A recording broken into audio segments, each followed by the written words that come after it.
So you've trained, you've tried to warm up your voice, and just you can't get past the strain on those high notes. You go up on stage to sing, but the breaks, the cracks, the strain, and the tension still keep getting in your way. And I know you're probably thinking to yourself, oh, I'm just not a soprano. I wasn't meant to sing those notes. I'm just not a tenor. I wasn't meant to sing those notes. You know, all the other band members, we'll let them lead. I'm just going to stay into the background. No, that is the farthest thing from the truth. It is nothing to do with your ability. It's just a matter of a few slight, simple technique changes that you need to make to get you singing those high notes effortlessly. Hey, my name's Isaiah Harris. I'm a vocal coach. My average student starts singing higher in just as little as 2 weeks and adds nearly a full octave to the range in as little as 2 months. So in today's video, I'm going to show you my 7-day vocal warm-up exercise routine that is going to help you to crush those high notes so that you never have the pain, strain, cracks, or tension get in the way of your singing again, and so that you can get those solid album-ready vocals. Okay, so if you're trying to sing higher notes like this,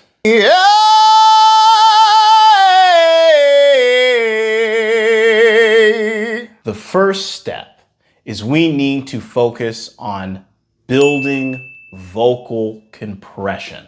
So essentially, vocal compression is essentially us using the very thing of the pain and the tension that you have in your voice that hinders you, and us intentionally reworking that so that it actually is a help so that you can crush and nail those notes. Also as well too, be sure to crush and nail that like and subscribe button so you can stay tuned for more amazing singing videos that we put up.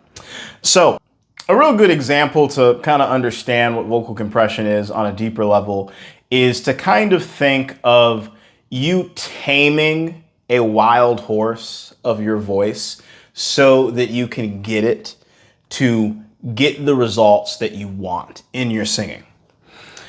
So another way to think about it is, so like years ago when I was first learning how to drive stick, I had myself, it was an old beat up piece of crap Mustang car.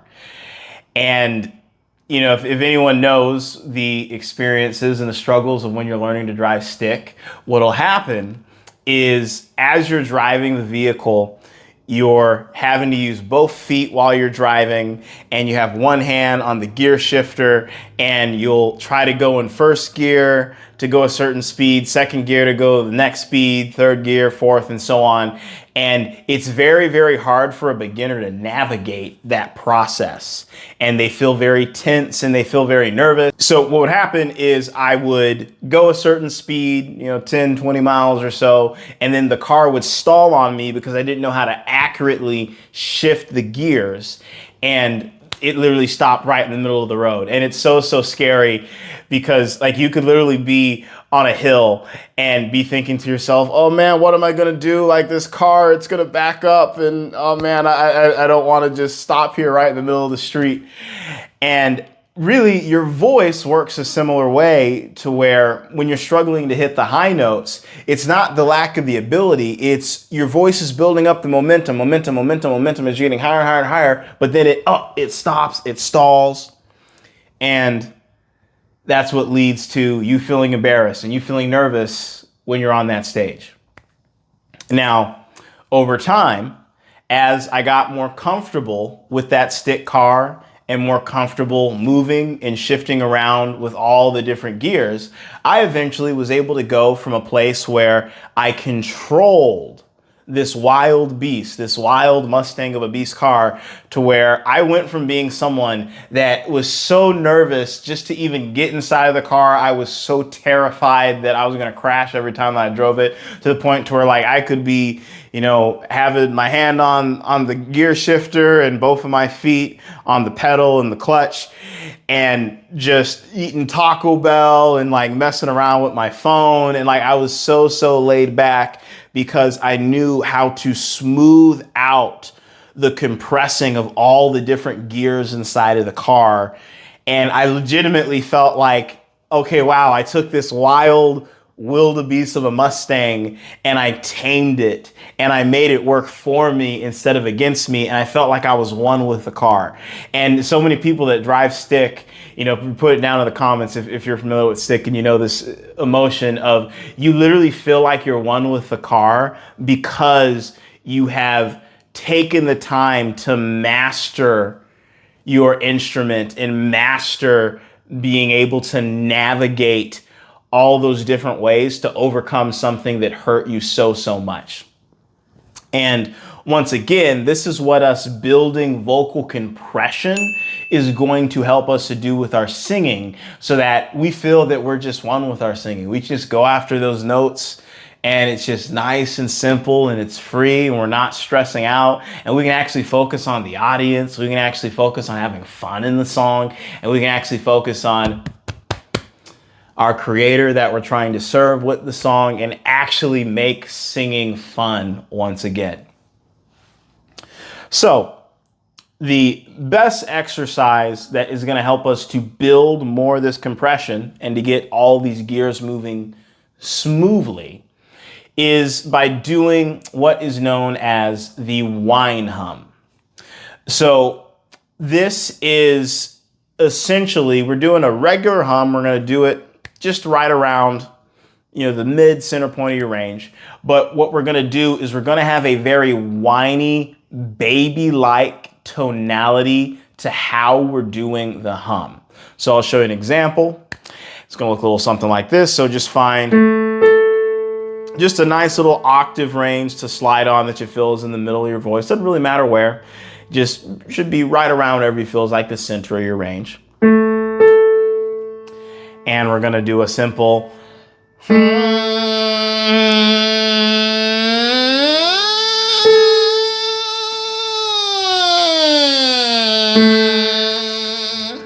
you notice I'm going like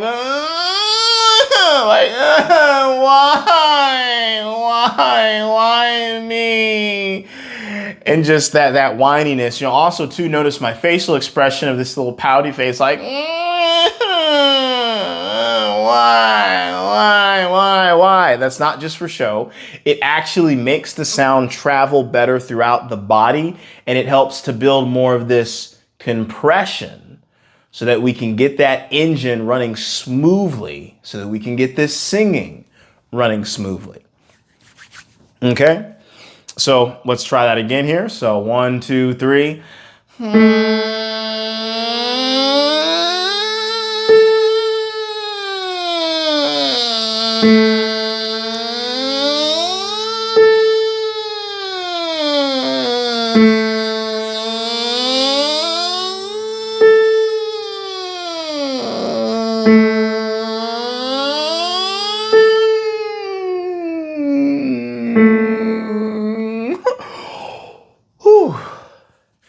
Okay, and you'll also notice too, I did that there on a nice back and forth and back and forth and back and forth and back and forth slide until I was totally and completely out of breath.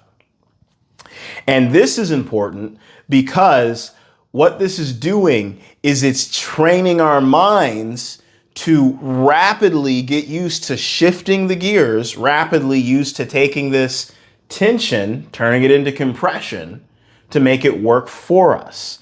And back to that car Mustang analogy, is this right now is the vocal equivalent of us literally shifting gears like 100 different times in a row when you do it in these cycles like this, and it builds that muscle memory to make sure that your voice truly gets it. I also want to stress, because I've seen some people, they'll do this exercise and they'll just go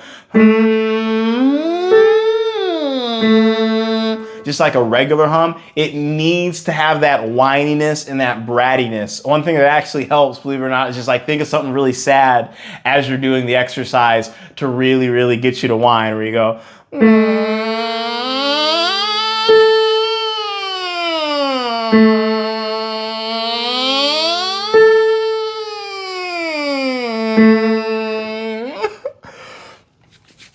okay? So the next thing that we're going to do to really help build even further deeper levels of compression with this is we're going to do a whine hum, and we're gonna stack it with an O to oo slide.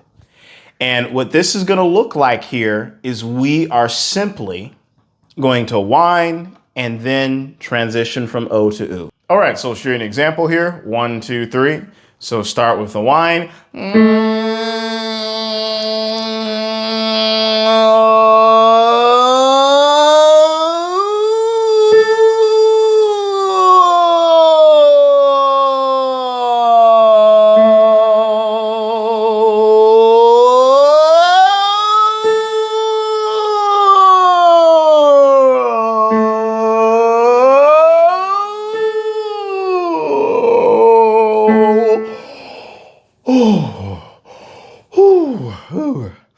And as normal.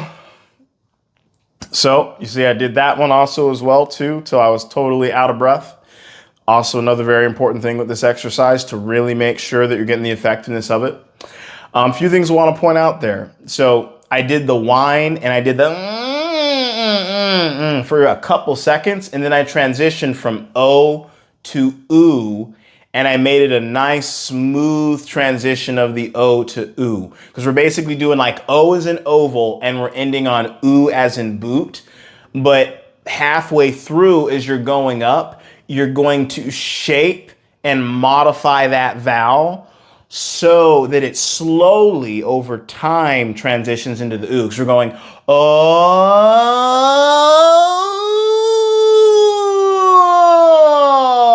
I'm not going oh. I'm not doing it super like rough and jagged. It's a nice smooth transition, because you'll notice like you can't really even tell where the O ended and the oo began. It was literally just ever so slightly just that smooth transition. And the subtlety of this is super important. Absolutely 100% vital. And the reason why is because, you know what the number one thing is that separates an average singer from a top-notch celebrity level singer? Not much. The singers that are hitting the notes that you want to hit, having the careers that you want to hit, making the impact that you want to make, they're not doing much different from you. They're doing the things you're already doing, but just in slightly different ways. Like today here, we're doing a humming exercise, but we're just doing it in a slightly different way. Or I'm sure you've gone, ooh, like different times when you're singing, but we're just doing it in a slightly different way that's going to give us that major edge and that major level of breakthrough. If you think about it, kind of like the Olympics, you've got the runner that comes in first place, second place, and third place for a 100-yard dash. And most of the time, the runner that comes in first place, they got a time of, say, 10.7 seconds. And the runner that comes in second place gets a time of like 10.72 seconds. Are they doing 10 times the effort of the person that came in second place? Is the first place runner doing even half the effort? They're not even doing 20% more effort. It's minute, microscopic details of a difference, of a change. But that's what makes the major difference, and why one person gets the gold medal and the other person gets the silver medal. And one person gets all the recognition and the endorsements and the sponsorships. The other person gets jack squat. And it's about those little micro incremental changes. In fact, this specific exercise here that I'm showing you, it's helped so many of my students. In fact, this is what it did for this particular student of mine that was really struggling. There's days that I can sing the whole time and not have any issues, and I have never had that before. We can't go through 3 hours of concerts. And for me, normally in the past, before we started this, I couldn't sing for 3 hours and not have it hit my throat. And now I can. Wow, really? Oh, yeah. Oh, so yeah. like you just couldn't make it through any of your concerts before? Not a whole day. Like by the third concert in the day, which was the third hour, right? I would be struggling, and oh my gosh, my vocals hurt. I need a throat drop. I need sprays. And I don't even unpack my sprays half the time anymore because I don't need them, because it's not in my throat. That in itself has been amazing. Oh my Lord, Isaiah, you have no idea. I have been praying for years God, stretch my range. Like, help me, stretch my range, stretch my, like, I don't know what to do. I've looked up things. I've tried things. I've met with vocal coaches, been with multiple vocal coaches. Nobody's able to, and obviously in the first session, you were able to help me. And yeah. So if you want to go even deeper on this whine hum concept and the principles behind building vocal compression so you can sing higher, be sure to click the link below in the description to check out my free training on the 3 biggest mistakes that are holding back the songs that you write, the gigs you perform, and the albums that you attempt to record. It has helped out so many singers with not only just singing higher, but avoiding all the critical mistakes that are truly keeping them from being the singer that they know that they were called to be. So once again, click that link in the description, and I'm certain you're absolutely gonna love that training. So let's go a little bit deeper here and focus just on even more micro, incremental millimeter shifts that we can make with this exercise to make it even more effective for you so you can really be singing these notes well. So we're going to do this whine hum again. And count of 3. 1, 2, 3.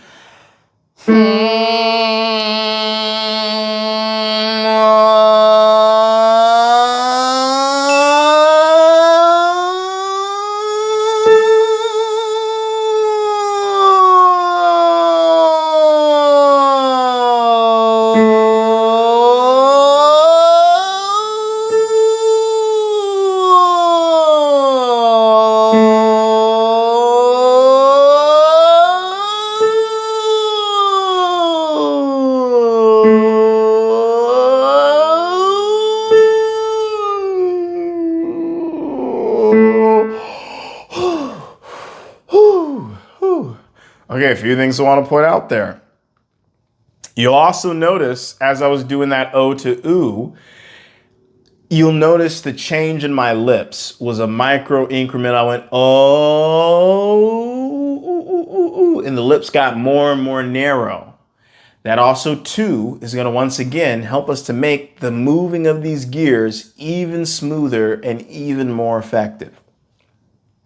So the other thing that you'll notice that I did with that as well is, and I see so many people make mistakes on this, is I wasn't just a little out of breath at the end. It was panting out of breath. I was like, I was like gasping for air. Like I mentioned earlier, we're doing these things so we're out of breath, but the true deepness of it being effective is you doing this until like you literally feel almost like you're suffocating because you don't have enough air inside of you. And what this is essentially is the vocal equivalent of is it's like doing your max at the gym to where you're really, going on the bench press and you're pushing yourself beyond your limits to really make sure that those muscles grow. Because if you go to the gym and you only just do what's kind of comfortable for you, the muscle never grows. And if you only do an exercise until, I'm only kind of out of breath, it's not going to be as effective as if you were exhausted, just panting out of air, just truly taking this to the absolute limits as far as you possibly can. Do this every single day for 7 days straight, even longer, and I promise you, you are going to see dramatic differences in your ability to really start singing these higher notes with freedom and without pain, strain, and tension getting in your way. So that wraps things up here for this video. Once again, be sure to check out that free bonus training in the link in the description to go over even more details on how to sing higher and avoid the 3 biggest mistakes that really keep singers held back in their careers. And also, too, be sure to check out this other video for another killer warm-up technique that I cover.